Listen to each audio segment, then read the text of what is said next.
अच्छा भाई, तो हम स्टार्ट करेंगे चैप्टर नंबर 6 के रिमेनिंग न्यूमेरिकल। ठीक है, तो रिमेनिंग न्यूमेरिकल में मैं स्टार्ट कर रहा हूँ एग्जाम्पल नंबर 4 से। कल हमने एग्जाम्पल नंबर 3 तक पढ़ लिया था। ठीक है, फॉर्मूला क्या है?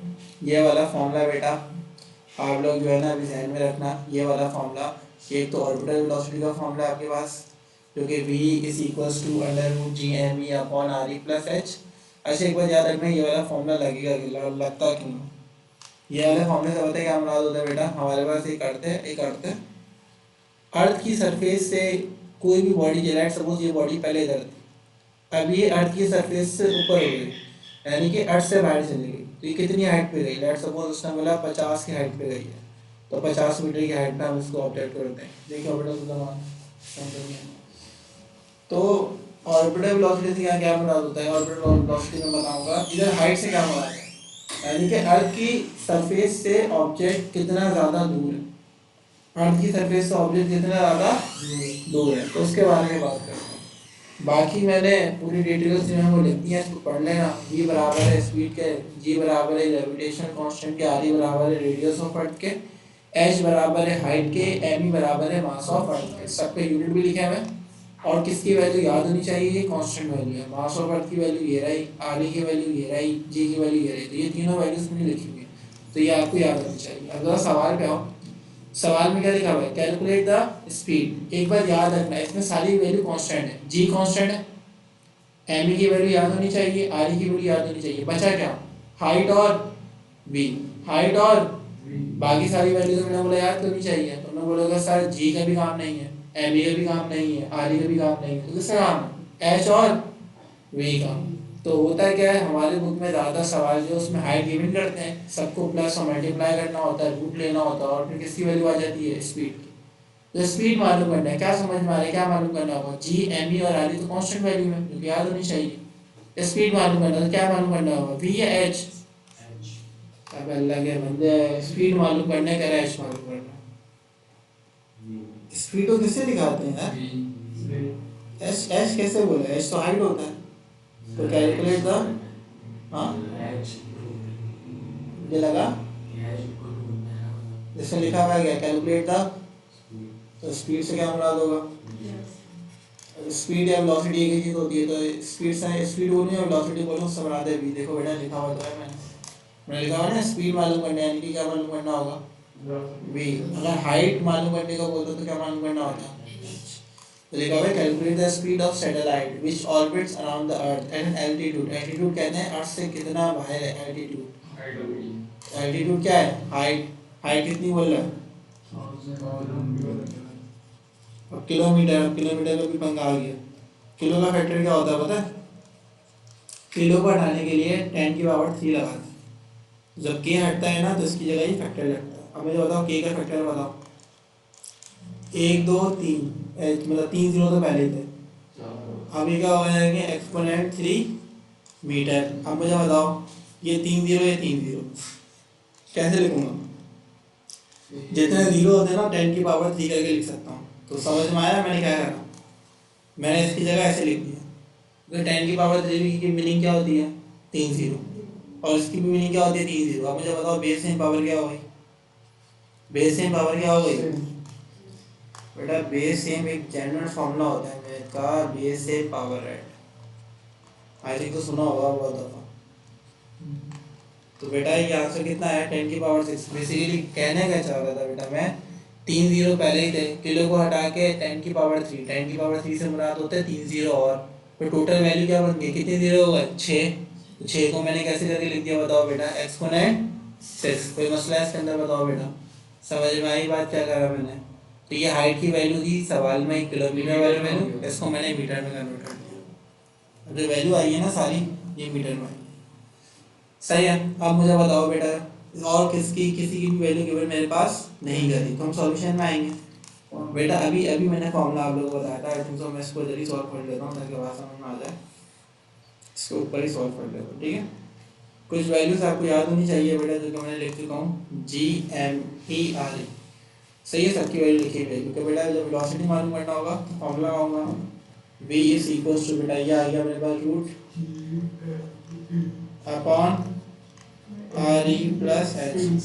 अब आई थिंक सो देखो बेटा, हमने जो फॉर्मूला लगाया है वो का वो आर ई प्लस एच है या आर ई प्लस एच के ऊपर होल स्क्वायर है, मुझे कंफर्म कर लो। ऐसा ना हो कि हम इसको सॉल्व कर लें। एग्जाम्पल नंबर क्या थी बताओगे? एग्जाम्पल नंबर 2, एग्जाम्पल नंबर 3, जल्दी बताओ किधर? एग्जाम्पल नंबर 4 फॉर्मूला से लगाया। अब इन्होंने आर और एम जो लिखा हुआ है ना वो बेसिकली अर्थ का है। किसका बताओ बेटा?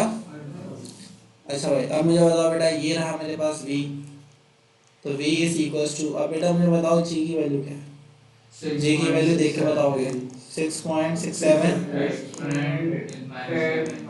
तो ये रहा मेरे पास बेटा 6.67 एक्सपोनेंट -11। बेटा m की वैल्यू क्या है? 6 एक्सपोनेंट 24। ये सारी वैल्यू ऊपर लिखी हुई, ठीक है? ये कहाँ से वैल्यू पुट कर रहा हूँ? इधर से वैल्यू पुट कर रहा हूँ।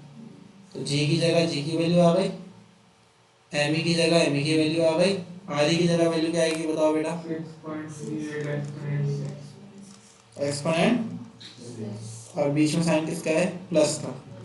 प्लस के बाद क्या आ रहा है? एच कितना है बताओ बेटा? 10 की पावर, फिर मसला के अंदर बताओ बेटा? नहीं। अब देखो ऊपर कर रहे हैं मल्टीप्लाई, क्योंकि कोई साइन मौजूद नहीं है तो ऊपर कर रहे हैं मल्टीप्लाई, नीचे क्या कर रहे हैं? प्लस। तो जब मल्टीप्लाई करते हैं ना वो तो डायरेक्ट हो जाता है। अब इसमें ना मुझे आप लोगों की हेल्प की ज़रूरत होगी, क्योंकि कैलकुलेटर चाहिए होगा। तो 6.67 को मल्टीप्लाई कराओगे 6 से, 6.67 को मल्टीप्लाई कराओगे 6 से। तो अगर बेटा मैं अपना कैलकुलेटर खोलूँ ना, कैलकुलेटर आई थिंक खोल जाएगा।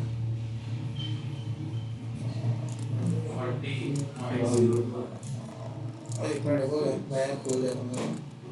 देखो भाई, अब मैं आप लोगों के सामने जा रहा हूँ, मुझे सही सही बता होगा। 6.67 मल्टीप्लाई बाय 6, ऐसे ही है बेटा? आंसर कितना आया? 40.02। अब देखो बेस में पावर ऐड हो जाएगी, ये एक्सपोनेंट -11 है, ये रहा -24। बेस में पावर ऐड करो क्या हो जाएगा बताओ बेटा? -11 प्लस का 24, बट नीचे प्लस हो रहा है। प्लस जब होता है ना तो हम कॉमन निकालते हैं। ये 10 की पावर 6 कॉमन है, ये 10 की पावर 6 क्या हो गया बताओ बेटा? कॉमन है। 10 की पावर 6 कॉमन निकालोगे तो जो बच जाता है उसको लिख देते हैं। तो इसको छोड़ के बताओ क्या बचा? 6.38। उसमें से तो कुछ भी नहीं बचा, ये तो कॉमन निकल चुका है। कुछ भी नहीं बचा तो क्या लिखते हैं? 1। बात समझ में आई? ये कॉमन निकाला, कॉमन निकाला तो इधर बच गया 6.38, इधर कुछ भी नहीं बचा तो क्या आ गया? 1। अब मुझे बताओ बेटा 6.38 को प्लस में 1 करो, और देखो ये प्लस का है, ऊपर आगे किसका हो जाएगा? क्योंकि 10 को एक साथ डील कर लूँगा, ये प्लस का ऊपर आगे किसका हो जाएगा? तो देखो बेटा v इज इक्वल्स टू, ये रहा बेटा मेरे पास 40.02, ये रहा एक्सपोनेंट -11, ये रहा प्लस का 24, ये पर आगे किसका हो जाएगा? माइनस का, तो ये रहा -6, अब प्लस का 6 नहीं रहेगा, माइनस का, और ये बचा 6.38 में प्लस 1 करोगे तो आंसर कितना आएगा? 7.38। बेटा इन दोनों को डिवाइड करके आंसर बताओगे? तो आंसर क्या आएगा? ये रहा 40.02 डिवाइडेड बाय 7.38। आंसर कितना आ रहा है? 5.422। देखो आंसर आ रहा है 5.422, और एक्सपोनेंट बताओ बेटा कितना आ रहा है? अब थोड़ा गौर से देखो बेटा, -11 -6 बेसिकली होता है माइनस का 17, और ये क्या बचा बताओ बेटा? प्लस का 24। अब मुझे बताओ -11 -6 -11 -6 आंसर कितना आएगा? माइनस का 17, माइनस का 17 प्लस का 24, तो 3 और 4 7, यानी कि बेटा जब प्लस माइनस कर लोगे ना तो प्लस का 7 कितने का बचेगा? अब मैं कर क्या रहा हूँ? अब होता है क्या बेटा, अगर 10 की पावर 8 होता है ना तो इसका आंसर पता है कितना आता है? 10 की पावर 4, रूट से निकल जाता है। और अगर 10 की पावर मेरे पास 6 होता है ना तो आंसर कितना आता है? 10 की पावर 3। बट अभी तो ऑड नंबर है, ऑड नंबर को डील करना, जैसे 5 होता, 5 हो गया 7 हो गया, तो उसको डील करना कैसा होता है हमारे पास? मुश्किल होता है। तो होता है क्या है, मैंने आप लोगों को कल ही बताया था, अगर डेसिमल पीछे शिफ्ट करते हैं ना तो 10 की पावर किस में आ जाता है? प्लस में, और अगर आगे शिफ्ट करते हैं तो 10 की पावर किस में लगा देता हूँ बेटा? माइनस में। अब या तो मैं 7 वाले को 8 कर दूँ, या तो 7 वाले को क्या कर दूँ? 6। अब मेरी मर्जी है, पीछे करूँगा तो प्लस में आएगा, तो 7 में प्लस हो जाएगा, आगे करूँगा तो किस में आएगा? माइनस में है, तो सिंपली मैं क्या करता हूँ, मैं सिंपली कर देता हूँ, लेट्स सपोज बेटा मैंने एक डेसिमल को आगे शिफ्ट कर दिया। जब मैंने एक डेसिमल को आगे शिफ्ट करा तो इसका 7 माइनस क्या हो गया बताओ बेटा 1। तो बेटा मुझे बताओ आंसर क्या आया इसका आंसर, इसका जो रूट में आंसर होगा ये होगा 54.22। एक्सपोनेंट क्या आ गया बताओ बेटा 6। अब देखो इस वैल्यू के ऊपर भी रूट है और इस वैल्यू के ऊपर भी रूट है, तो आप क्या करोगे बेटा v इज इक्वल्स टू, ये रहा बेटा मेरे पास 54.22। इसका कैलकुलेटर से रूट ले लोगे, इसके ऊपर भी रूट है और इसके ऊपर भी रूट है। अब मुझे बताओ बेटा 6 का रूट क्या आएगा, एक्सपोनेंट इसका क्या आएगा, इसका तो आसानी से निकल गया 3। इसका कैलकुलेटर से निकालो, कैलकुलेटर से निकालो रूट का ऑप्शन, तो देखो मुझे दिख भी नहीं रहा है। अब देखो तुम्हारे उसमें ना अलग तरीके से रूट लेते होंगे, इसमें अलग तरीके से आ रहा है। अब ये देखो पता नहीं किस तरीके से लेता हूँ, मुझे नहीं पता इसका। 54.22 का हमें क्या लेना है बताओ बेटा रूट, तो आंसर कितना आ रहा है 7.363, 7.363, और ये एक्सपोनेंट 3 रहा और ये क्या हो गया मीटर पर सेकंड। तो देखो मैंने किस तरीके से सिंपल तरीके से इसको सॉल्व करा, सिंपल कैलकुलेटर से, वरना आई थिंक सो बुक में पता है क्या होगा, ये वैल्यू लिखी भी होगी, इसके बाद डायरेक्ट आंसर। बट मैंने क्या करा, मैंने सबसे पहले कॉमन निकाला, वैल्यू को प्लस करा, सॉल्व करा, एक्सपोनेंट को एक साथ करा, नीचे वाले को ऊपर लेके गया, सॉल्व करता गया, इधर आके अटैक किया क्योंकि 7 आ गया था, 7 को 6 बनाओ या 8 बनाओ आपकी मर्जी है, उसको बनाया, बनाने के बाद ये आंसर आ गया। तभी मैंने ये वाला सवाल रिकॉर्ड भी कर लिया ताकि तुम लोग देख भी सको। और समझ में आ रही है, तो तभी मैंने कल की क्लास में से रिकॉर्ड करनी चाहिए थी, क्योंकि एक चैप्टर रिकॉर्ड हो जाता है, ये वाला चैप्टर ना रिकॉर्ड नहीं कर रहा हूँ मैं। सही है, कल मुझसे हो गलती तो कोई बात नहीं, जब मैं करूँगा तो 3-4 ही मैंने तो कल कराए थे, आज मतलब असल वाले में मारी डाला, तो उसकी रिकॉर्डिंग हो रही है तो देख भी लोगे और आसानी से सॉल्व भी हो जाएगा। ठीक है, समझ में आ गया, कोई मसला तो नहीं भी आएगा तो भाई देख लेना रिकॉर्डिंग कहाँ जाएगा। यानी कि फॉर्मूला 12 लिखा हुआ है, ये सारी चीज़ें आपको पता होनी चाहिए। देखो इसमें खेल क्या है, वी और एच का है, वी और बाकी सारी वैल्यू तो कांस्टेंट है, और कांस्टेंट वैल्यू आपको क्या होनी चाहिए यहाँ। और ये सारी चीज़ें ना देखो फॉर्मूले की इन्फॉर्मेशन आपके पास पता होनी चाहिए कौन सी चीज़ कहलाती है। अगर ये पता है ना तो डेटा में बात ही इसके रिस्पेक्टिवली करेगा, तो और कौन सी चीज़ क्या कहलाती है अगर वो पता है तो आप लोग जीतो न्यूमेरिकल। यार एक मार्क्स से वैसे यूनिट ना लगाने से मुराद पता है क्या, आप फिजिक्स में कहते हैं यूनिट ना लगाना, मैं तो कहूँगा 0 मार्क्स दे दो उसको, क्योंकि मैं लिख रहा हूँ 5, क्या है 5। फिजिक्स में नंबर को डील ही नहीं करता, नंबर तो सिर्फ मैथ्स में होता है, नंबर सिर्फ क्या होता है फिजिक्स में पढ़ते हैं फिजिकल क्वांटिटी। फिजिकल क्वांटिटी से मुराद होता है ये मैथ, ये 5 है ना नंबर, ये फिजिक्स में कोई काम नहीं है 5 का। अगर मैं लिखता हूँ ना 5 मीटर पर सेकंड स्क्वायर, हाँ इसका काम है, इससे समझ आ रहा है ये एक्सीलरेशन की बात है। मैं लिखता हूँ 5 kg, मुझे समझ में आता है ये मास है।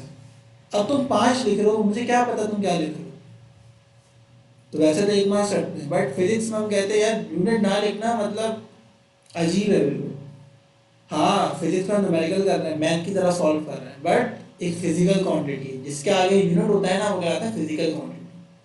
अब मैं लिखूंगा 5 मीटर, नहीं भी बोलूँगा समझ जाओगे सर आप डिस्टेंस की बात कर, तो नंबर के आगे यूनिट लिखने से बुला दो उसकी पहचान, उसकी पहचान, तो उसकी पहचान तुम नहीं बता रहे, सॉल्व तो कर दिया पहचान नहीं बता रहे। तो फिजिक्स में मैथ्स थोड़ी पढ़ो, फिजिक्स पढ़ो, तो फिजिकल क्वांटिटी में यूनिट लगाना लाजमी है, ये एक रूल है, एक स्टैंडर्ड रूल है, ये बताया गया इस तरीके से। तो अगर वो नहीं लिखोगे तो मार्क्स कटे या नहीं कटे वो अलग बात है, बट फिजिक्स में वो चीज़ समझ नहीं आएगी तुम्हें वो चीज़ है क्या। तुम देखा करो डेटा में हालांकि वर्डिंग बोलता है मास, फिर आगे लिखता है 5 kg। न्यूमेरिकल में भी देखो जितनी भी वैल्यूज होगी ना उसके आगे क्या लिखा हुआ होता है यूनिट, वो लिखना लाजमी है। सही है। अब और से भाई ये पहला वाला सवाल मैंने कर दिया था, ये बेसिकली थ्योरी का अगला पार्ट बी हमारे लेना देना पार्ट बी से। वेट ऑफ रानी का वेट कितना है, वेट है, वेट तो दिखाते हैं W से, मैं बता चुका हूँ वेट ऑफ फोर्स का यूनिट न्यूटन होता है। तो ये रहा 450 newton at the surface of what, find her mass, mass मालूम करना है। तो सॉल्यूशन में आओ, पता हो W किसके बराबर होता है mg। अब g की वैल्यू दी नहीं थी क्योंकि g की वैल्यू पता होती है 10 भी लेता है बाद का 10.8 भी लेता है।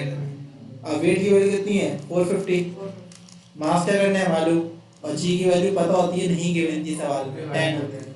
ये मल्टीप्लाई करो उधर रख के क्या करेगा, इतना आसान सा नंबरेगा था। कल मैंने इसका नंबरेगा करवाया था एक बुक वाला, बट ये हमसे रह गया था, तो बेटा हमने इसको एज इट इज सॉल्व कर लिया। तो भाई यहाँ से इतना आएगा 45। अब यूनिट लिखना लाजमी है, बात समझ में आई? तो मसला वर्डिंग में भी इसको देख लेना, बड़ा आसान समझते हैं। Weight of the Navera is, भाई नवेरा का वेट कितना है 700 न्यूटन। अच्छा 700 किलो नहीं है, न्यूटन में बात कर रहा है, ये अलग चीज है, ठीक है। 700 न्यूटन ऑन द अर्थ, भाई ये जो वेट है ना ये किसमें बताओ बेटा, अर्थ में। व्हाट विल बी द नवेरा weight at the surface of moon, बोल रहा है भाई what will be the weight, weight मालूम करो मून की वैल्यू किसमें, मून पे। होता है क्या, एक बार याद रखना, आप लोगों ने वेट और मास का डिफरेंस याद रखा हुआ होगा। तो मास हर जगह क्या रहता है, मास हर जगह क्या रहता है, कांस्टेंट। मगर वेट पता नहीं कांस्टेंट का शब्द बना दिया, मगर वेट हर जगह क्या करता है बताओ बेटा, वेरी। वेरी से मुराद होता है डिफरेंट। मास हर जगह क्या रहता है, कांस्टेंट। अच्छा मुझे वेट मालूम करना, अच्छा इसमें ना जी की वैल्यू नहीं दी, ग्रेविटी और मून नहीं दी। मून की ग्रेविटी होती है 1.63, बेटा परेशान होने वाली बात नहीं है, सवाल में ग्रेविटी की वैल्यू गिवन आएगी मून की, क्योंकि वो चलो यहाँ थोड़ी होगी, गिवन है, इसमें नहीं गिवन है, गिवन है। अब एक बार मुझे बताओ, सबसे पहले तो भाई मुझे मून में क्या मालूम करना है, वेट। मून पे क्या मालूम करना है, अच्छा वेट मालूम करने के लिए मुझे दो चीजें चाहिए होती है। तो भाई W इज इक्वल टू क्या होता है बताओ बेटा, mg। अच्छा वेट मालूम करना है ना नवेरा का, तो नवेरा का वेट मालूम करना है किसमें, मून पे। अगर मून पे वेट मालूम करना होगा ना बेटा, तो ग्रेविटी भी किसकी लूंगा, मून की। तो बेटा मुझे वेट मालूम करना है नवेरा का मून पे, तो ग्रेविटी भी किसकी लूंगा, मून की। अच्छा ग्रेविटी तो मालूम है मून की, वो कितनी है मैंने लिख दी 1.63। बट अगर वेट मालूम करना है ना बेटा, वेट अगर मालूम करना है तो बेटा मुझे मास को मल्टीप्लाई किससे करना होगा, बट जबकि मेरे पास मास की वैल्यू गिवन नहीं है। तो ये जो ऊपर वाली वैल्यू गिवन करी है ना अर्थ की, अर्थ में तो पता है ना वेट कितना है, अर्थ में जो वेट पता है ना उससे मैं क्या निकालूंगा, ये जो अर्थ में वेट पता है ना उससे मैं क्या निकालूंगा, मास। और मास हर जगह क्या रहता है, कांस्टेंट लिखा हुआ है। तो मैं अर्थ के डेटा से मास मालूम करूंगा, तो अर्थ में जितना मास होगा ना मून में भी उतना ही मास होगा, क्योंकि मास हर जगह क्या रहता है, कांस्टेंट। तो जरा गौर से देखो बेटा, अब मैं जब आया ना मून पे मालूम करने के लिए, तो मैं कहूंगा मून पे वेट तो मालूम करना है, मास को मल्टीप्लाई करा दो ग्रेविटी ऑफ मून से। मैं तुमने बोला सर ग्रेविटी तो गिवन है मगर मास गिवन नहीं है, तो मैं कहूंगा according to earth data, according to earth data, earth का एक ही डेटा गिवन था वेट। तो भाई मैं कहूंगा अगर मेरे पास वेट अर्थ का है ना, तो ग्रेविटी किसकी लूंगा, अर्थ की। और अर्थ की ग्रेविटी सबको पता होती है, कितनी होती है बोलो, कितनी होती है 10, कितनी होती है। और मास मुझे मालूम करना है, तो वेट ऑफ अर्थ भी गिवन था नवेरा का, कितना था 700। ये मल्टीप्लाई कर रहा उधर रह के क्या करेगा, डिवाइड, आंसर कितना आएगा 70। और समझ में आई मसला। अब ये मास मालूम हो गया। अब भाई अर्थ के डेटा से मैंने क्या मालूम करा बताओ बेटा, मास। जबकि जी की वैल्यू गिवन नहीं थी, मुझे पता है अर्थ की ग्रेविटी कितनी होती है, सही है। अब ये मास मालूम हो गया, तो ये अर्थ में मास मालूम हुआ, तो जो अर्थ का होता है किसका होता है, मून का। अब आ जाओ मून पे। अब मून का फॉर्मूला ये था, बेसिकली मुझे वेट मालूम करना था, वेट के लिए मास गिवन नहीं था, तो वेट मालूम करना है मून पे, तो इसका फॉर्मूला होगा, अच्छा ये छोटा वाला एम लिखा है मैंने, सही है, ये वो वाला एम नहीं है, इसको मैं हटा रहा हूँ, छोटा वाला एम, समझ गए। तो वेट मालूम करना है मून पे, तो बताओ मास कितना है, मास कितना आया 70 जो अभी निकाला, और ग्रेविटी मून में कितनी है, आंसर बताओ, आंसर बताओ। 70 मल्टीप्लाई बाय 1.63, आंसर 144.1।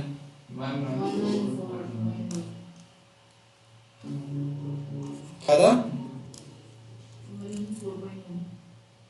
114.1, और वेट का यूनिट क्या होता है बताओ बेटा, न्यूटन। सही है भाई। तो ऐसे करना था सॉल्व, क्योंकि मास की वैल्यू नहीं थी, तो मास की वैल्यू मालूम करी अर्थ के डेटा से, मास आ गया, वैल्यू पुट करी और क्या निकाल लिया बताओ बेटा, आंसर। कोई मसला। सही है। अब आ जाओ अगले सवाल पर। पानी डाल देता है, अभी रिकॉर्डिंग चल रही है, अभी थोड़ा सब्र रखो। सही है, सब्र कर सकते हो 15 मिनट, मसले की बात तो नहीं है, बहुत ज़्यादा प्यास नहीं लगी बस। सही है भाई। अच्छा भैया देखो, अ प्लेनेट हैज मास, अब देखो कल वाला फॉर्मूला याद था ना बेटा, ये वाला फॉर्मूला याद रखना। क्या था formula? G M E R E, मैं बोलता हूँ G M E R E, but होता है यू नहीं है, G M E R E square. अब देखो ये क्या, ग्रेविटी के लिए, किसके लिए बताओ बेटा, किसके लिए है? ग्रेविटी। अच्छा एक बार याद रखना, ये जब सारी वैल्यू को पुट करोगे ना तो जी का आंसर पता है कितना आता है? अर्थ की ग्रेविटी में जी का आंसर कितना आता है? 10। तो G M E R E square की मीनिंग होता है इसका आंसर कितना आने वाला है? बात समझ में आ रही है?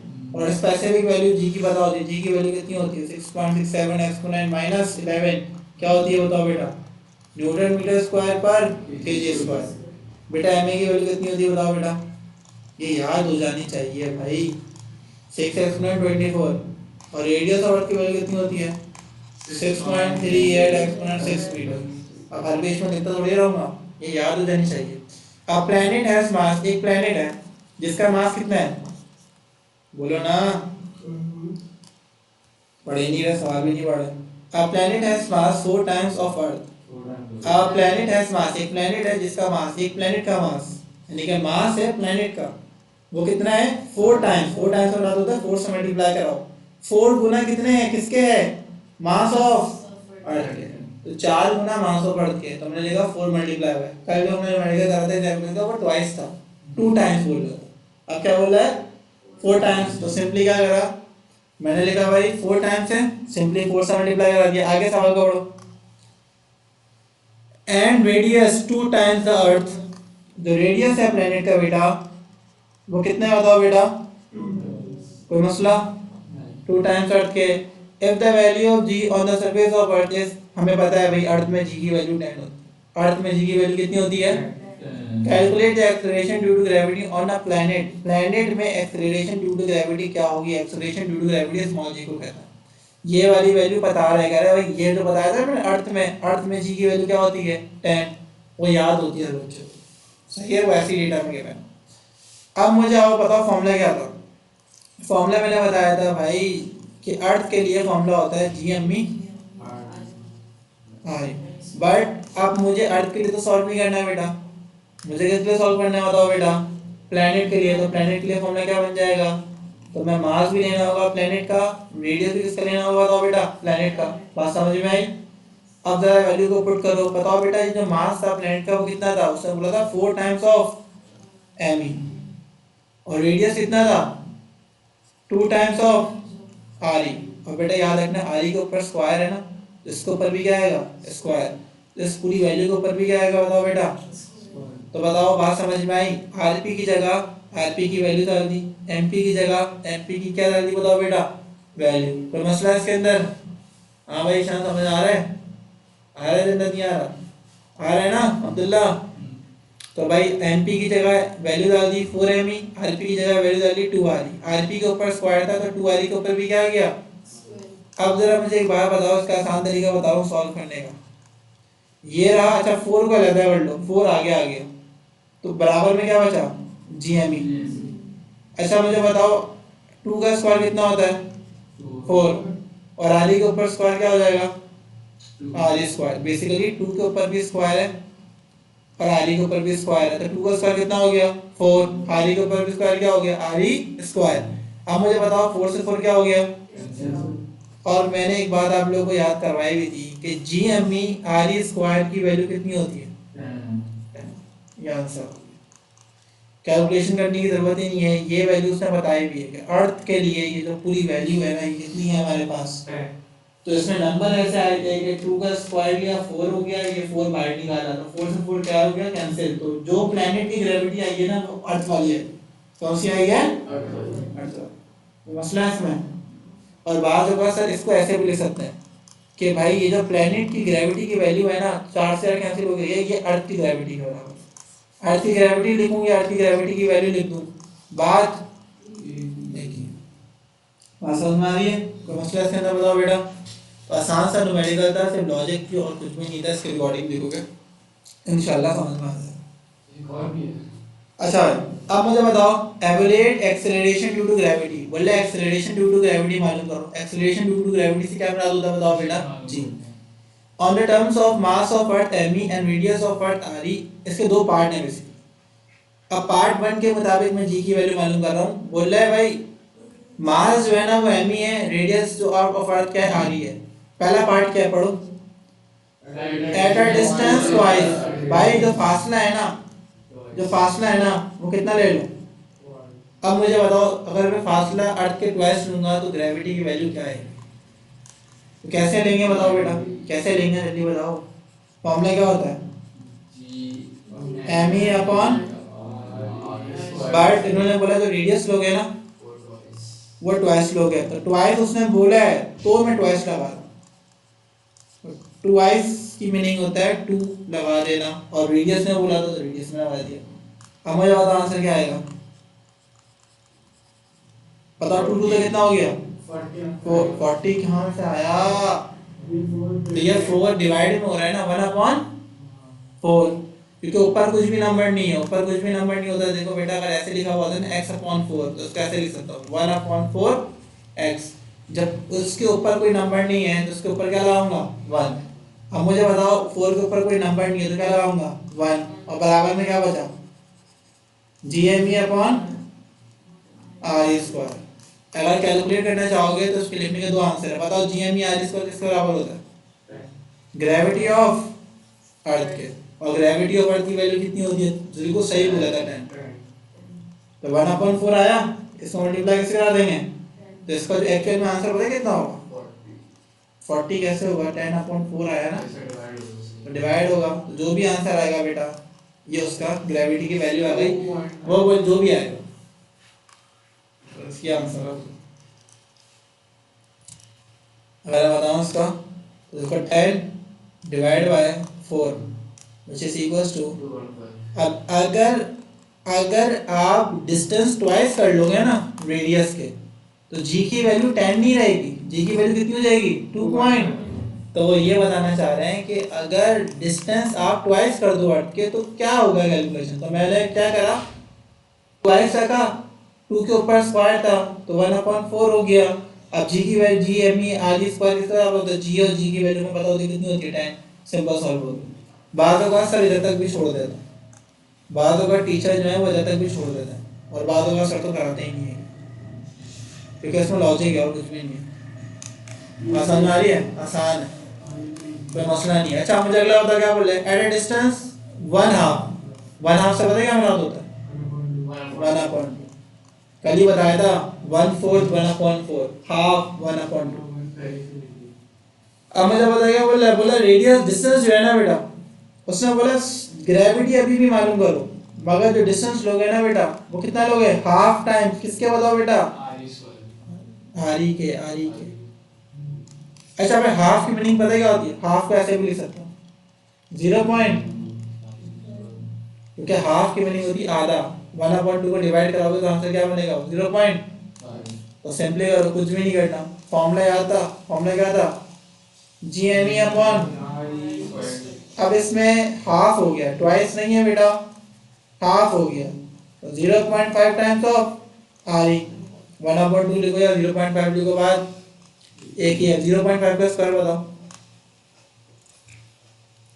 बताओ ना, तो बताते हो तो नहीं हो। 0.5 का स्क्वायर मल्टीप्लाई बाय 0. आंसर बताओ 0.25।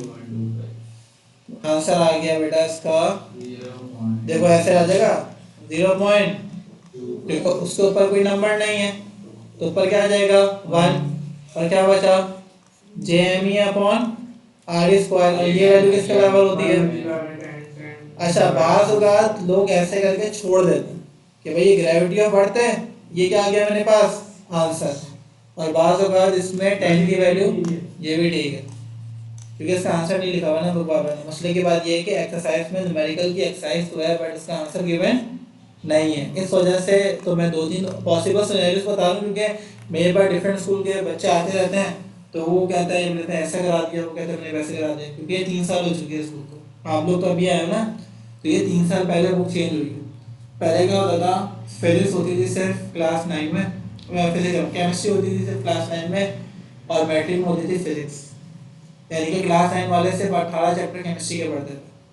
बात वही है, बात वही है। अभी आधा केमिस्ट्री पढ़ते हो, आधा क्या पढ़ते हो, फिजिक्स। पहले 9 में केमिस्ट्री होती थी, मैट्रिक में फिजिक्स। तो ये 3 साल पहले बुक आई है, तो इसमें आंसर नहीं गिवन है ना, एक्सरसाइज का आंसर ना गिवन होता था। सही है, मल्टीप्लाई कराओगे जो भी आंसर कराओगे, डायरेक्ट बता रहा हूँ, जल्दी बताओ। 10 डिवाइड बाय 0.25 आंसर 40 तो 40 हो जाएगा। तो भाई हाफ हो जाएगा तो वैल्यू ये हो जाएगी। तो कोई मसला था इसमें, सिंपल सा था। नेक्स्ट हो गया, बस यही था भाई। इतने न्यूमेरिकल अगर आप लोग पढ़ लोगे तो आपके पास चैप्टर नंबर 6 क्या हो जाएगा, बताओ बेटा, पक्का हो जाएगा। कोई मसला है इसके अंदर? तो ये सारे एग्जाम्पल करा दिए, एक्सरसाइज भी करा दिए, इंशाल्लाह आप लोगों का चैप्टर नंबर 6 जो है वो पक्का हो जाएगा। अच्छा एक मिनट रुको, मैं देख रहा हूँ कि मेरे पास मैंने कोई न्यूमेरिकल मिस नहीं कर दिया। एक मिनट रुको, मुझे लग रहा है ऑर्बिटल वेलोसिटी का न्यूमेरिकल मौजूद है इसमें। मुझे ऐसा लग रहा है कि ऑर्बिटल वेलोसिटी का न्यूमेरिकल मौजूद है और बिल्कुल सही है। तुम लोगों ने हरकत की है ना, अभी फौरन से जो बैग पैक करना ना उन्होंने मौजूद था। सही है, कुछ भी नहीं है। पहला वाला था v बराबर है GME/RE प्लस एच के। जल्दी से कराओगे, सॉल्व तुम लोग कराओगे। फॉर्मूला बता चुका हूँ बेटा, ये फॉर्मूला था। देखो एक बात याद रखना है, जो भी तुम न्यूमेरिकल कर रहे हो ना उसके दो न्यूमेरिकल है, एक एग्जाम्पल का है, एक एक्सरसाइज है। वेट का एग्जाम्पल था, एक्सरसाइज था। प्लैनेट वाला था 2 टाइम्स, वो एग्जाम्पल में था, फिर एक्सरसाइज का था। तो हर टॉपिक के दोनों चीज। तो एग्जाम्पल का सिर्फ 4 करा के मैं छुट्टी कर लेता, मगर पूरा कर लो ना, पूरे से मुराद होता है यार चैप्टर ऐसा करो कि कुछ भी न्यूमेरिकल आए ना तुम बोलोगे सर मुझे तो आता ही। Calculate the speed. वैसे ज़्यादातर जो मैंने देखा है ना 3 साल में जो न्यूमेरिकल आ रहे हैं पेपर है, बोर्ड के हवाले से बात कर रहा हूँ, वो एग्जाम्पल के आते हैं, ज़्यादातर ऐसा होता है। 400 मीटर, पर ज़रूरी नहीं है। अगर टीचर ऐसा हुआ तो उसने वो बना दिया, हर साल अलग हो जाता है हाइट। हाँ केमिस्ट्री में तो यार नाव नहीं बराबर है ना। चैप्टर 6 में न्यूमेरिकल है, चैप्टर 4 में न्यूमेरिकल है, 5 में मतलब है, मतलब नाव नहीं बराबर है। फिजिक्स में न्यूमेरिकल आते हैं 5-6, केमिस्ट्री में न्यूमेरिकल आते हैं मुश्किल से 2, तो इतने से ज़्यादा आ नहीं सकते। चैप्टर 5 सॉल्यूशन एंड सस्पेंशन क्या आता है पता है, और बायोस्लो सास्लो क्या आता है, और पहले चैप्टर क्या आता है, पहले चैप्टर मोस एवोगाड्रो वगैरह। खैर अभी टॉपिक में रहता है। VAH है, बताओ बेटा। एल्टीट्यूड गिवन है 400 kilometre above the earth surface. कितना अबव द अर्थ सरफेस है? 400। देखो मीटर लिखो, तुम लोग मुझे बता भी नहीं रहा सर, ये किलोमीटर, क्योंकि किलोमीटर से तो सारा पंखा क्रिएट होता है। अच्छा मुझे बताओ h is equal two kilometre, तो कैसे हटाऊंगा? 10 की पावर, ये क्या हो जाएगा बताओ बेटा, मीटर। अच्छा मुझे बताओ कितने जीरो हो गए? 3 जीरो ही है, 2 जीरो ही है, कितने जीरो हो गए? कितने जीरो हो गए? अच्छा मैंने इसको 6 करूंगा, 6 क्यों करूंगा बताऊंगा। रेडियस ऑफ अर्थ की वैल्यू पता है कितनी होती है? 6.38। एक्सपोनेंट क्या होता है बताओ बेटा? 6। तो मैं चाहता हूँ जो भी वैल्यू है ना हाइट की, उसमें भी क्या लगाओ बताओ बेटा? एक्सपोनेंट 6, क्योंकि एक्सपोनेंट 6 से एक्सपोनेंट 6 क्या आ जाएगा? कॉमन क्या आ जाएगा? मगर इसमें तो 5 जीरो है, तो एक्सपोनेंट 5 बन रहा है, तो मेरे ध्यान में चले तो 6 बनाओ, एक डेसिमल पीछे कर दो। जब पीछे करोगे तो क्या आता है? +1। तो इसके आगे इधर पॉइंट आ गया, पॉइंट से पहले कुछ भी नहीं लिखा हुआ, तो क्या हो जाएगा ये? बस ये थोड़ा सा दिमाग लगाना, ये कब पता लगेगा? जब तुम सॉल्व करने जाते हैं ना, कॉमन नहीं निकलता, तुम कहते हैं इधर 6 है उधर भी 6 बनाओ, तो मेरे डेटा में ध्यान में वैसे ही चल रहा है। ठीक है, तो ये फॉर्मूला आ गया बेटा। फॉर्मूला क्या है? GME/RE plus H. जल्दी सॉल्व हो जाएगा। तो ये रहा v इज इक्वल टू, बताओ बेटा कैपिटल G की वैल्यू क्या है? 6.67। एक्सपोनेंट -11, बताओ बेटा m की वैल्यू कितनी है? 6 एक्सपोनेंट 24। बार बार लिखवा चुका हूं, देख लो। r की वैल्यू कितनी है? 6.38 एक्सपोनेंट 6, प्लस का साइन है, प्लस के बाद क्या लिखा है बताओ बेटा? 0.4 एक्सपोनेंट 6। एक मिनट रुको जरा, चली जाएगा इसके बाद। अब मुझे बताओ एक्सपोनेंट 6 से एक्सपोनेंट 6 क्या आ रहा है? कॉमन। टाइम क्या हो रहा है? बस गया, गलत गलत हो गया ना ये तो। मुझे बताओ बेटा 6.67 को, अब देखो 6.67 को मल्टीप्लाई करो 6 से, 6.67 को 6.67 को मल्टीप्लाई कराओगे किससे बताओ बेटा? 6 से। आंसर कितना आएगा बताओ बेटा? 40.02। बेस सेम पावर क्या हो जाएगी? ऐड -11 प्लस का 24। डिवाइड में बताओ बेटा, ये एक्सपोनेंट 6 से एक्सपोनेंट 6 से। एक्सपोनेंट 6 क्या आएगा बताओ बेटा? कॉमन आया तो बचा क्या? 6.38 प्लस का 0.4। अब जरा बेटा प्लस करके मुझे बताओ दोनों का आंसर क्या आएगा? इसका आंसर आ जाएगा 6.38 plus 0.4 which is equal to 6.78। तो जरा और से देखो, ये अच्छा ये प्लस का है, ऊपर आगे इसका हो जाएगा तो ये रहा 40.02, नीचे क्या था? 6.78, ये रहा माइनस का 11 प्लस का 12 माइनस का 6। अब इन दोनों को करेंगे डिवाइड। जब डिवाइड करेंगे तो आंसर क्या आएगा? 40.02 डिवाइडेड बाय 6.78। आंसर बताओ। 5.90। याद रखना बस।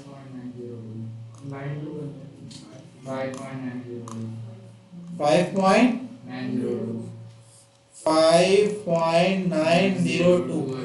अब इधर देखो -17 प्लस का 24, आंसर कितना आया? +7। अब मैं क्या करूंगा? एक डेसिमल आगे शिफ्ट कर दूंगा तो ये क्या हो जाएगा? माइनस का 1। आंसर क्या आएगा? बस जल्दी से करो यार, बात समझ में आई? इसका रूट लो, इसका इसी का रूट, ये जो आंसर आया हुआ है ना इसी का क्या ले लूंगा? रूट। आंसर कितना आया? 2.429। और एक्सपोनेंट 6 का रूट क्या आएगा? 3। यूनिट क्या आ गया? मीटर पर सेकंड। ये आंसर आ चुका है, तुम लोग छुट्टी कर सकते हो। ठीक है भाई।